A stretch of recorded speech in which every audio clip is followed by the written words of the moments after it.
Students, the next set of videos goes with section 3.2, translations.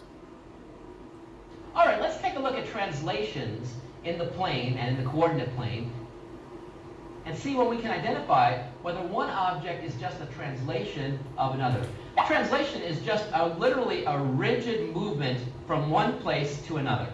So here are two objects, and the question is this a translation of this? Can I just pick this up, in fact here's a copy of it, and just move it around rigidly and make it that?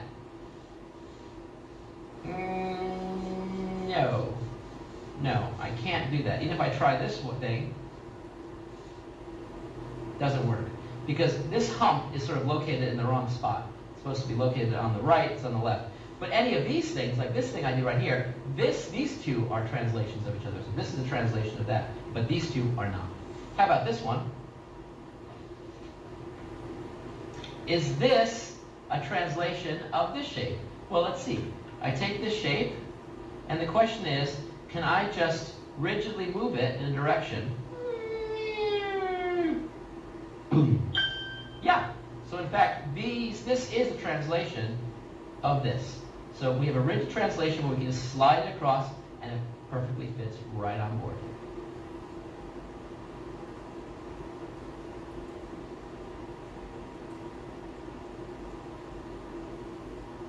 All right, here's a fun challenge for us.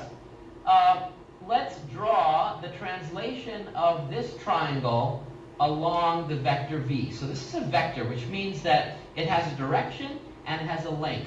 But in fact, position doesn't matter. So as long as I just keep the arrow sort of parallel to that one, this all is considered the same vector. I'm not allowed to stretch the vector, shrink the vector, or torque it.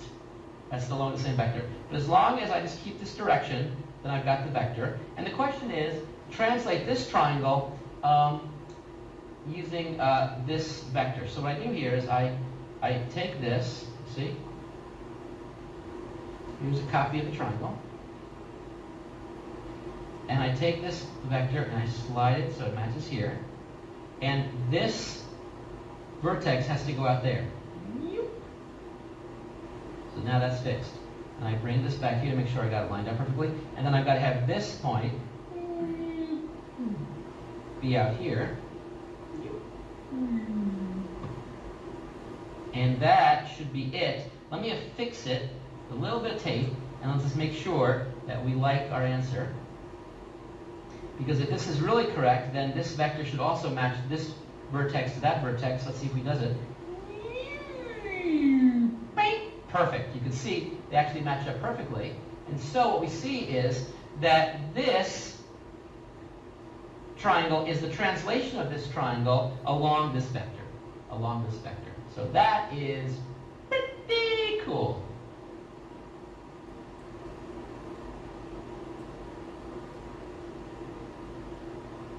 All right, let's take a look inside the coordinate plane and see what we can find in terms of translations.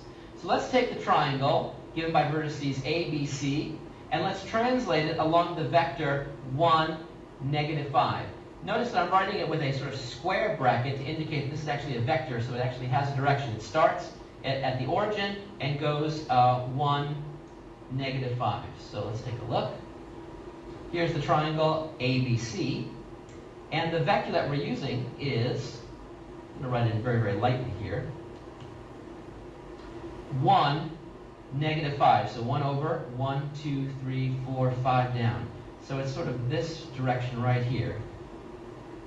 I don't think you can see that, and actually I kind of don't want you to. And then what we're going to do is we're going to take each point. So we'll start with B, and we bring it over 1, so 1 unit to the right, and then 5 down. 1, 2, 3, 4, 5. Put a point there, and that is B prime, the translation of B via this vector. See? Because if you see that point there, we move 1 over to the right and 5 down. 1, 2, 3, 4, 5. Let's take a look at A. We move 1 over, and 5 down. 1, 2, 3, 4, 5. And so this point right here, A prime, has coordinates 1, 2, 3, negative 3, comma 1, 2, 3, 4, negative 4. Whereas B prime has coordinates 0, comma, negative 5. Notice, by the way, if you just took the coordinates negative 4, 1, and you added the coordinate 1 to negative 4, we get negative 3. If we take 1 and add negative 5, we get negative 4. Isn't that cool? That turns out that always works. If you take the negative 1 and you add 1, you get 0. If you take 0 and add negative 5, you get negative 5. That always works. Let's see what happens here with C, where C gets moved to. Here, I start here. I go 1 over to the right. 1, 2, 3, 4, 5. So it's going to actually be right on top of the B. It's going to be sort of hard to see. But I assure you that point right there is C prime that has coordinates negative 1, comma, negative 1. And you can check negative 2 plus 1 is negative 1. 4 minus 5 is negative 1. So that actually is C prime right there.